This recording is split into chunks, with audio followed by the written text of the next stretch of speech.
According to the Collins Dictionary, sinking, when used as an adjective, is a sudden loss of hope or a sudden feeling of depression. According to the Oxford Dictionary, to sink, when used as a verb, is to gradually depreciate in value, amount, quality, or intensity, or to approach death. According to the Limbus Company Dictionary, sinking, when used as a noun, defines a method with which to cause your sworn enemies to panic. The method? Blunt force trauma.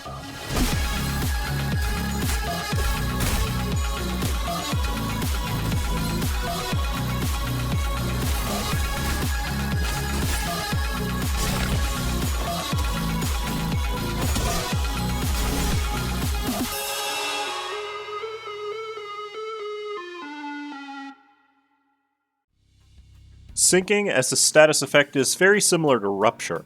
Every time you hit an enemy, the count will decrease by 1 and the enemy will lose SP equal to their sinking potency. The primary reason to make enemies lose SP is to make it so that clashing is easier to do, but it will also trigger low morale and panic effects if you manage to get enemies below certain SP thresholds. There are a wide variety of panic and low morale effects, but the majority of them are effects that you would want to have happen. In terms of which panic effects are most common, Atrophied is the most common for normal enemies, simply causing them to roll even lower, and Agitated is the most common for elite enemies, making them both deal and take significantly more damage. However, it should be noted that the panic effect Echoes of the Manor can be inflicted to enemies, though we'll go over that a bit later. But what about enemies that don't have sanity? Well, Project Moon was smart enough to make sinking do something else in case the unit has no SP. It will deal gloom damage to them by the potency instead. You might think that this just makes sinking into Rupture 2, but note that it specifically deals gloom damage, so the enemy's gloom resistance actually matters, unlike with Rupture. Let's posit some examples using 30 sinking as a baseline. The robots in Canto 4 all lack sanity and have a gloom resistance of 1.0. This means that when they take damage from sinking, it will always equal the potency, so in this case, 30 damage. The Trash Crab enemies found in Intervallo 4.5 have a gloom weakness of 2.0. If they are hit with an attack when they have 30 sinking, they will take 60 damage as a result. A lot of more annoying boss abnormalities, such as Brazen Bull, Shock Centipede, Skin Prophet, and Ardor Blossom Moth, have a weakness to gloom, which means sinking is just a better alternative to Rupture against them. Lastly, the Whale of the Porous Hand Soldier Mermaid has a gloom resistance of 0.5. If they are hit by an attack while they have 30 sinking, they will only take 15 damage as a result. While being gloom resistant is not as common against bosses, it is important to note when an enemy resists gloom for when you plan on using a sinking setup. It's important to note, while it's very niche, gloom fragility does not increase the damage that sinking will deal against enemies without sanity, even though sinking deals gloom damage. It goes exclusively off of the enemy resistances. It's also important to note that sinking damage does not count towards damage dealt by a skill. If G-Corp Gregor's skill 3 activates its 100% of damage dealt healed effect and deals 140 damage, 100 of which is from sinking, he will only heal 40 HP, because that's how much damage the actual skill dealt. While the majority of focused fights are against abnormalities, it's also a good idea to note when a focused fight is against an enemy with sanity. Specifically, the bosses of various chapters tend to have SP despite being classified as focused fights. Sinking Deluge is an effect related to sinking that is only available to the player by way of Efflorest E.G.O Spicebush Yisang's third skill, Blood-Steeped Scent. When Sinking Deluge activates, the enemy will take SP damage equal to their sinking potency times their sinking count, and then they lose all of their sinking. Against enemies that don't have SP, this is just a way to force all of the gloom damage from their current sinking stack into a single attack. It's the same amount of total damage either way. However, if an enemy has SP and their SP is reduced to negative 45, any additional SP loss will be converted into gloom damage instead. An enemy with 10 sinking and 6 sinking count has Sinking Deluge triggered against them while they're at 5 SP. Their sinking potency times its count equals 60, so they lose 50 SP, putting them at negative 45, and then take 10 gloom damage as a result of hitting the lowest possible SP, then modified by their gloom resistance. This niche case is very unlikely to happen outside of chapter boss fights that feature enemies with SP, since inflicting this amount of sinking nigh requires the ability to focus a single target. Sinking Deluge, while it has the ability to trigger massive amounts of damage in a single attack thanks to how it works, is usually not that practical outside of boss fights. After all, you deal the same amount of sinking damage regardless, this just makes it all go off at once. The last relevant effect related to sinking is called Echoes of the Manor, which the player has access to through Wuthering Heights Butler Faust and Wuthering Heights Chief Butler Otis. This status effect is inflicted for a set number of turns, but the duration isn't cumulative. This means that if the enemy has 2 Echoes of the Manor and your skill inflicts 3, they will have 3 by the end of the skill. There are a lot of effects that this status causes, so buckle in. The first effect makes it so that whenever the unit has sinking potency or count inflicted to them, they have a 50% chance to gain 1 sinking count.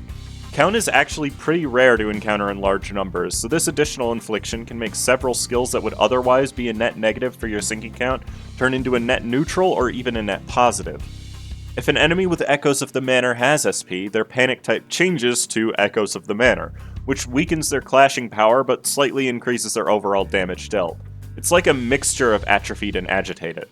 In addition, if a unit with this status becomes panicked, 2 other random enemies become inflicted with 2 Echoes of the Manor as well. Realistically, that isn't going to matter very often, but it does happen.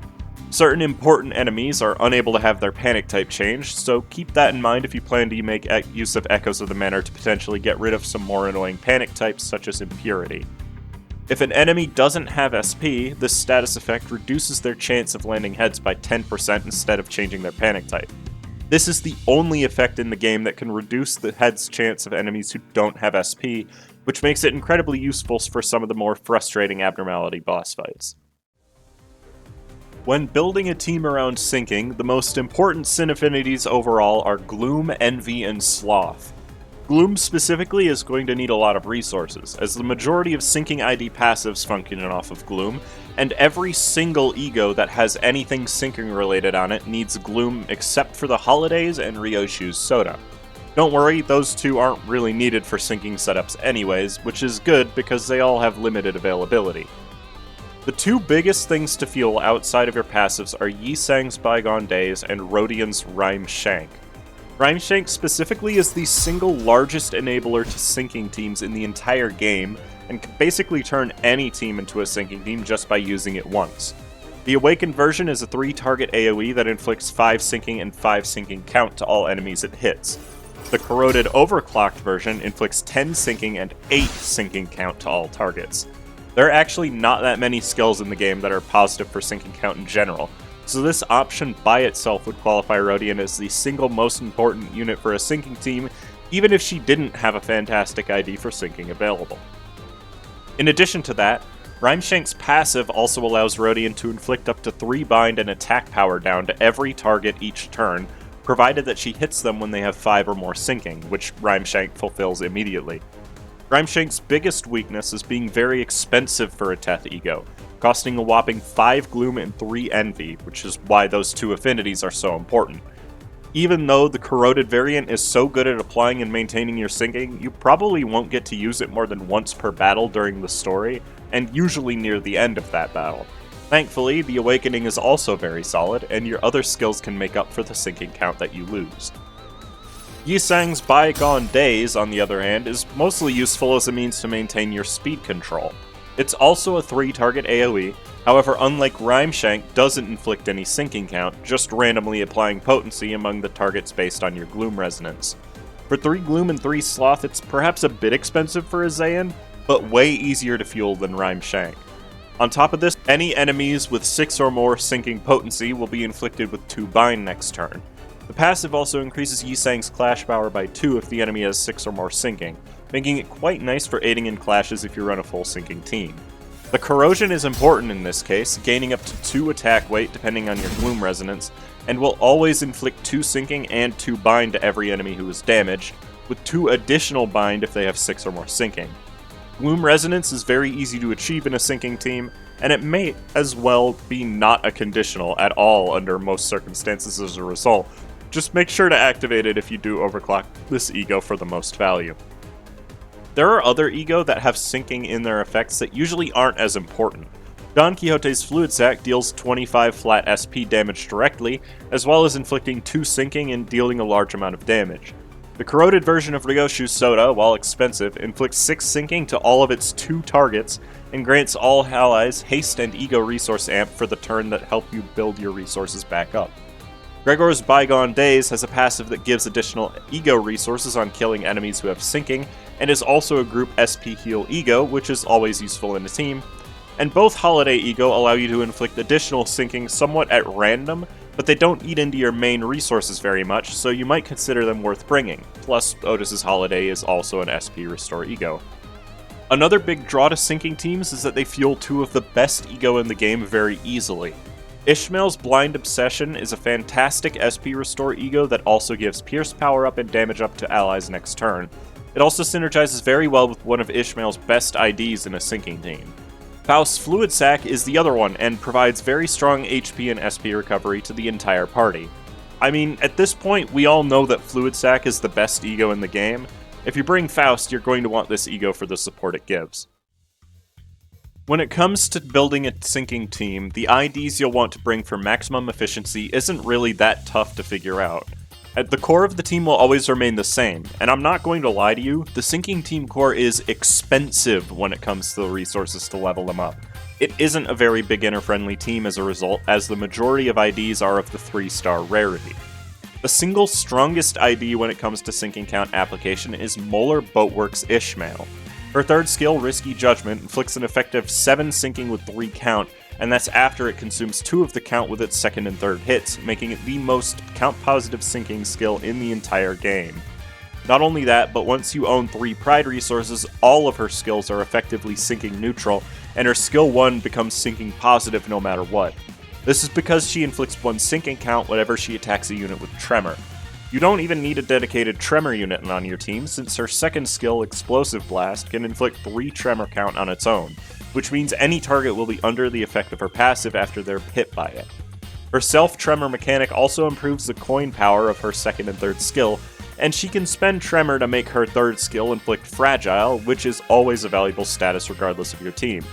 She is without a doubt the single best unit for inflicting sinking. But that's not to say that you don't have an option when it comes to Ishmael's ID. That's right, Ishmael has 2 different IDs who have sinking positive skills, and while Molar is definitely better for sinking application, I would argue that R-Corp 4th Pack Reindeer Ishmael is a viable alternative for a few reasons. Her reduced amount of coins on skill 2 actually makes it so that she doesn't eat into your count that much, plus having an Envy skill makes fueling Rhyme Shank easier. Another important factor is that Mind Strike, her 1st skill, is her Gloom skill this time around, making it easier to activate Gloom Resonance. This is doubly useful for Reindeer Ishmael because Gloom Resonance can give her up to 2 attack power every turn in focused fights. Reindeer also synergizes much better with Blind Obsession, basically guaranteeing maximum charge for Ishmael on each use, or at least enough to use Mind Whip, one of the most powerful single skills in the entire game, without having to worry about targeting an ally with it. If you're willing to sacrifice just a bit of sinking count and the chance to inflict Fragile, I think you'll find that she's a powerful unit for the team while being just slightly less consistent. The second unit that's basically required for the sinking core is Diechi Association South Section 4 Rhodian. Despite having a large number of coins, Diechi Rhodia is needed because she has Rhyme Shank, and also her 3rd skill happens to be sinking count positive. Despite the fact that her most common skill doesn't inflict sinking at all, this skill can actually be ignored entirely thanks to Diechi Rhodian being a discard ID. This means that her skill 2 and skill 3 are available roughly twice as often as with any other type of ID, meaning she's actually rather proficient at being able to inflict a lot of sinking count. She also generates aggro and is rather tanky, so using her defense skill, despite it being a guard, is a very viable option in most scenarios. She generates more shield than any other ID in the game so far, because she also gains shield on discarding her skills, and her guard also discards. Plus, the more damage she takes, the more damage she'll be able to dish out next turn. She also has all 3 of the most important Sin affinities when it comes to sinking teams, even if she will usually be generating Envy and Sloth thanks to her discard gimmick. Next up, we have Wuthering Heights Chief Butler Otis. Now, Otis here doesn't technically have any skills that are sinking count positive, which is a little disappointing. What she does have, however, is a very important role in a sinking team. Her third skill, as Mistress Commands, is capable of inflicting Echoes of the Manor. We've already talked about Echoes at length, but the important part is its ability to potentially turn any hit that inflicts sinking into a sinking neutral hit. Aside from that, Otis herself is actually just a very reliable unit. The unique Sanity effect allows her to gain SP faster than any other ID in the game. Her Gloom Resonance passive increases her damage dealt after winning a clash, and also gives her offense level up on the team after winning a clash. She also has an interesting interaction shared only with Efflorest E.G.O Spicebush Yi-Sang. Since her evade skill inflicts sinking, evading the attacks of an enemy with Echoes of the Manor can inflict sinking count in very large amounts. While the application is niche, it's pretty satisfying to see it happen. The last piece of the sinking core, in my opinion, is Edgar Family Heir Gregor. His second skill is as sinking count positive as Risky Judgment, provided it wins a clash, and this ID's skills all gain a lot of clash power and coin power when facing enemies who have decent amounts of sinking. His third skill, Nightmare Hunt, is a bit odd in that the final hit can actually reduce the sinking potency on the target to lower Gregor's SP in exchange for plus coin boost and damage up for the next turn. In actuality, this skill should be used as a finisher, inflicting 3 sinking count to the target on staggering them, or 3 count to 2 other random enemies if it kills instead. He once again has a Gloom Resonance passive that just increases his damage for every sinking potency on the target, as well as granting damage up and Fragile the next turn based on how much his SP changes between turns. Despite his low amount of coins, he's a very reliable damage dealer for the sinking archetype. So those are the main 4, but depending on who you ask, you might also hear people say that Dietchi Association South Section 4 Hong Lu is a staple of sinking too.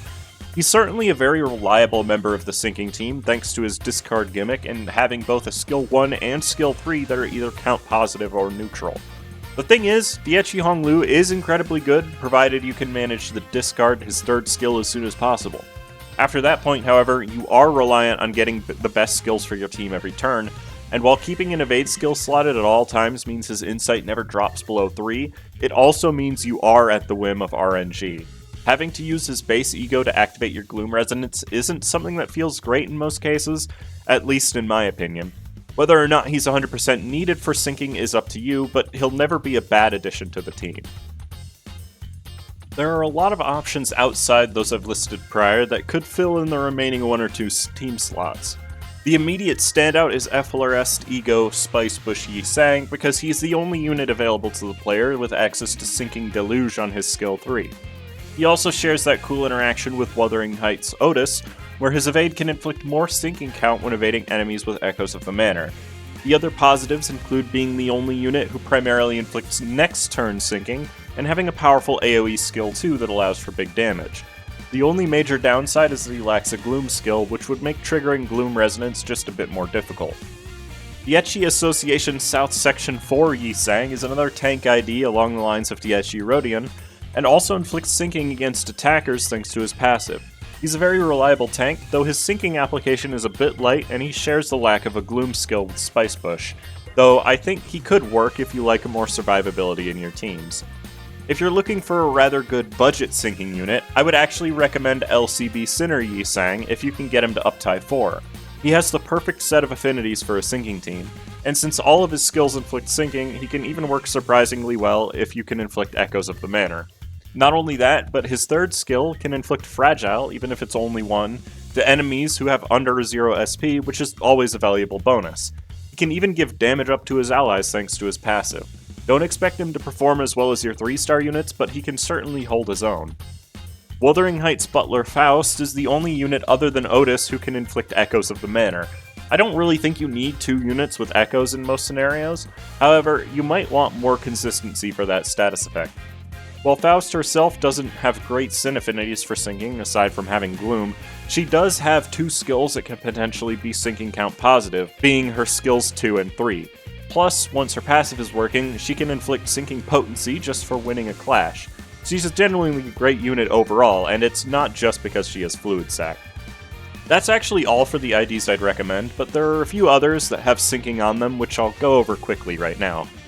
LCB Sinner Hong Lu can inflict sinking potency with all of his skills as well as attack power down with his skill 3, but his lack of sinking count and lack of Gloom skill make him a questionable choice unless you're really struggling for IDs with sinking. Lobotomy, E.G.O, Sunshower, Heathcliff can inflict Sinking Count with his skill 1 as well as Sinking Potency with his counter. However, he mostly focuses on giving himself Sinking to keep his sanity down.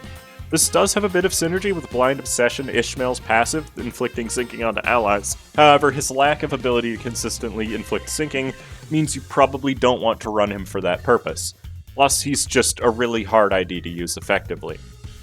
Edgar family butler Ishmael can inflict a good amount of Sinking Potency and is just a reliable unit in general.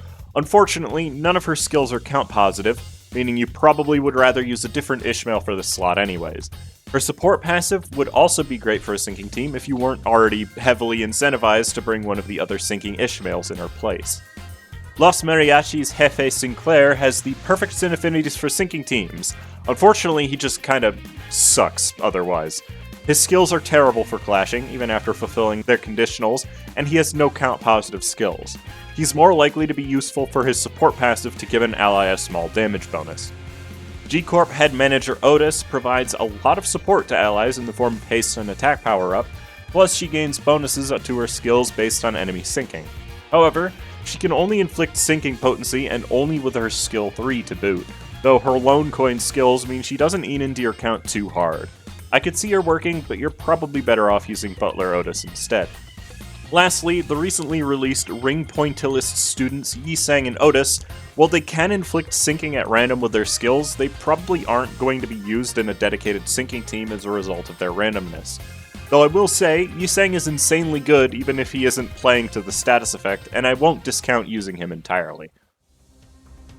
Your team order in Sinking actually doesn't matter all too much. You can't gain additional skill slots in Refraction Railway, and in non-focused fights, small amounts of Sinking will usually be enough so that you don't need to worry about clashing too much after turn 1.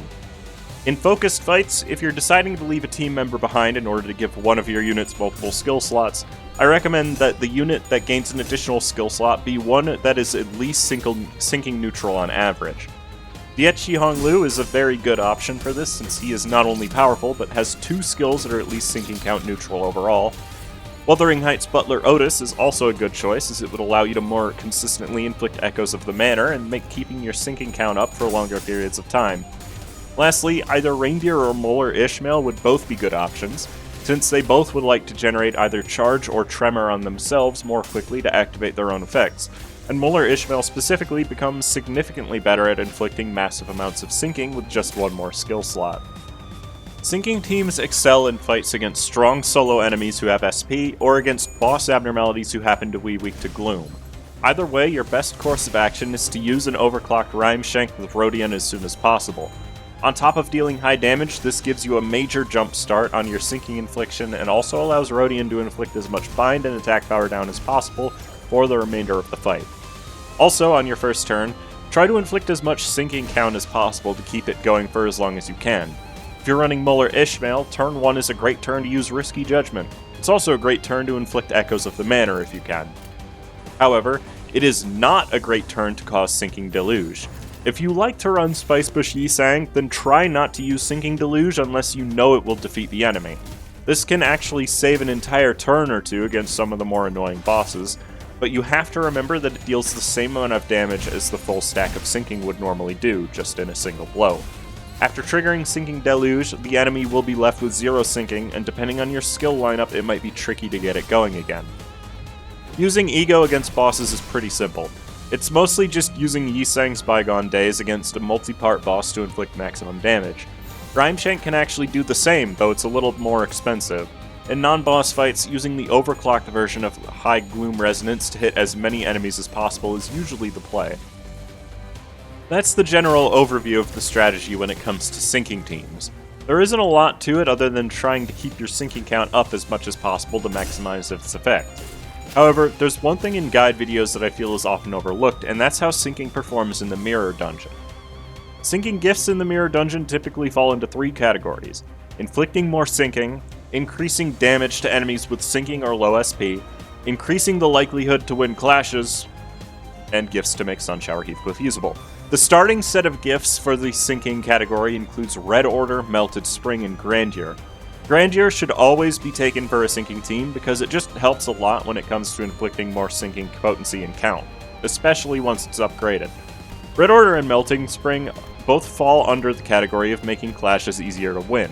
While Melted Spring is immediately better on selection, it actually can't be upgraded while Red Order can. But to be honest, even when upgraded, Red Order is only better than Melted Spring if the ID itself has a Wrath skill. In that case, only Dietchi Honglu and Butler Faust are the only two who can take full advantage of it. In my opinion, the optimal starting gifts are always Melted Spring and Grandeur. The best gifts to get as floor rewards in the Sinking archetype are Headless Portrait and Midwinter Nightmare. Headless Portrait doesn't do a lot on its own, even when upgraded, but Midwinter Nightmare is just free Sinking Potency infliction on every hit. Plus, these two gifts combine into Black Sheet Music, which is just a better Midwinter Nightmare that also refunds half of your Sinking count after the end of the turn. It's usually just better to combine them as soon as possible. Gifts that improve your damage on a Sinking team include Skeletal Crumbs, Eldtree Snare, Rags, and Artistic Sense. All of these gifts are good in their own way. For one, Eldtree Snare and Midwinter Nightmare can be gotten on the same node if you find the Fey Lantern event node, as long as you're willing to actually fight Fey Lantern. It's a pretty easy fight, so you might as well do so. Artistic Sense is the tier 4 gift of the archetype and really only shines once fully upgraded, but it provides a flat 50% damage boost that is basically free in most fights. Fragment of Decay is the Sinking E.G.O boosting E.G.O gift, that's a mouthful, and it's one of the best of these. Not only does it increase the damage of your Gloom E.G.O, but it makes any Gloom E.G.O that inflicts Sinking inflict a bunch more Sinking count. This includes almost every Sinking E.G.O, actually. Unlike most of these weird tier 4 gems, this one happens to be actually worth bringing if you like using E.G.O. Broken Compass is another fantastic E.G.O gift for Sinking. It's basically a mini Rhymeshank's worth of Sinking infliction at the start of a wave, making it so that you have a lot more momentum in every fight. In terms of Sinking gifts that aren't actually useful for anything, we only really have 3. The first is Thorny Path. The gift itself is actually really good for Sinking infliction. However, Grandeur is more than enough to support your Sinking for as much as you need, and you can start the run with that. Distant Star is the second gift. It basically says that after using 3 Sinking skills, you inflict 1 more Sinking potency for the rest of the fight, which is trash. And lastly, Frozen Cries, it just makes it so your slowest team member inflicts 3 Sinking on Clash Wind, which also sucks. There's also this nebulous 4th category of E.G.O gifts that just make Sunshower Heathcliff more powerful. Rags is one of these gifts, basically fixing Sunshower Heathcliff's SP to -15 after every skill, making him a lot more reliable while simultaneously increasing his damage, but it does make it a lot easier for him to corrode. Haunted Shoes, while not a Sinking gift, is another one of these, just granting your second slot Sinner 3 Sinking count at the start of battle, as well as giving them protection, damage up, and attack power up every turn. Frozen Cries and Haunted Shoes also combine into a new E.G.O gift, being Hoarfrost Footprint. It's a second Broken Compass that also inflicts all of your allies with Sinking count at the start of a wave, and greatly increases your clashing power. It's genuinely a fantastic gift, and it wasn't so exhausting to actually obtain. I would recommend trying to get it in every Sinking run. And that's just about everything I have to say about Sinking and how you can use it to your advantage. I want to quickly take this moment to thank everyone who's subscribed in the last couple of months, as I finally hit 5,000 subscribers on YouTube. When I first started making content about 6 years ago, I never imagined it would get this far. Seriously, thank you all. I hope you found this overview to be entertaining or helpful, and I hope to see you back again one day. Have a happy Pride Month, and I hope you have a great remainder to your day.